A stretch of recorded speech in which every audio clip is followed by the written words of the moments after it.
علامہ حسن صاحب طلبی پر ایران نے ایک اور حملہ کیا ہے، کیسے دیکھتے ہیں آپ اس حملے کو؟ ایران مسلسل اسرائیل کو بھرپور جواب دے رہا ہے۔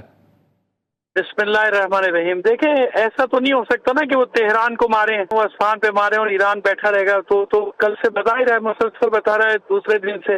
اور اچھا ویسے تو وہ ہے ہی ظاہر ہے، اس کے بغیر تو اسرائیل نہیں کر رہا تھا نا یہ اٹیک۔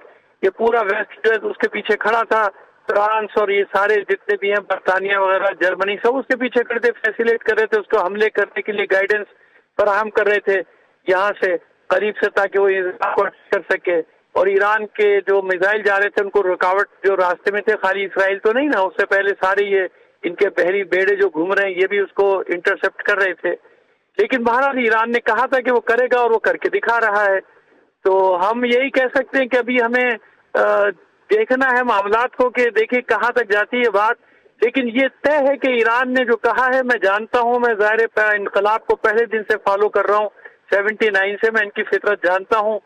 یہ نہیں، یہ آخری سانس تک لڑیں گے۔ یہ وہ آپ لوگ بالکل مس کیلکولیٹ کر رہے ہیں ایران کو۔ ایران آخری سانس تک لڑے گا، اور ایران کی قوم جو ہے، سب سے بڑی بات جو ہے ان کی سپورٹ جو ہے ان کی قوم ہے، ان کی قوم یہ چاہتی ہے کہ یہ ہو، جواب دیا جائے۔ لہذا یہ جو اب بھگتنا تو پڑے گا، یمن یا شام کا وہ ایران کی حکومت سب سے بڑی وہ یہ سوچ رہے ہیں کے نتیجے میں ایرانی عوام اپنی حکومت کے خلاف ہو جائے گی، بنا کے خاتمے میں رژیم چینج کا کہ ہم جو ہے حکومت کو چینج کر دیں گے۔ خواب ملیا میٹ ہو گیا۔